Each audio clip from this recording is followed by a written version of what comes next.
Welcome back. Data breaches are becoming an unfortunate fact of life, putting everything from passwords to financial information at risk. But thanks to new privacy laws in Minnesota, consumers have more protections than ever before. And today we're explaining your rights and what to do if you're the next victim. Attorney Chad Florin is here to break all this down for us. Boy, you get a data breach alert once a week, and it seems like all of your passwords are compromised. You don't know what information is in it. Where do you even start legally with this? Well, it's a brave new world we live in, right? Everything is online, your information is everywhere.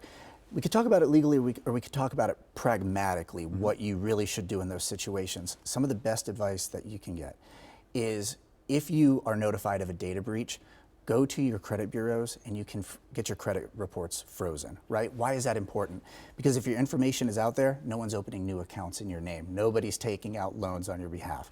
It's also important that after that happens, you be really wary of phishing attempts. So emails coming your way saying, hey, I'm with the company, I can help you. Take a step back and look at that for what it is. It's really easy to check those emails to see if they line up. It's great advice. And those credit bureaus actually give you a tool that you can unfreeze those accounts quickly. And you know what it also prevents? You or your spouse from opening a new credit card at Home Depot or whatever. Oh, because it's literally locked. Yeah, so true. And what people I think a lot of times don't realize, that doesn't cost you money. It's free to use and it's super easy to get it unlocked. I know a lot of people that actually keep their credit locked on a regular basis until they need to take out a loan. They can unlock it and then do it. But in these breaches, you have been infringed. Your privacy has been breached and your information has been stolen.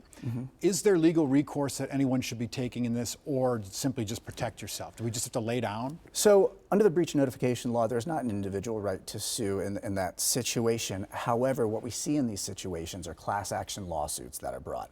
So where a group of individuals are coming together and alleging negligence on these companies. Is that worth your time to get involved with that? Man, I don't know. That really depends. That really depends. I was part of one, and I think I got $10. So you can be the judge of that. It all depends on how many people are involved, right? It does, and it depends on what the breach was and what information got out and what harm you specifically suffered. So your advice is to protect first. Always protect first. I get it. A lot of times we're thinking of how we can sue.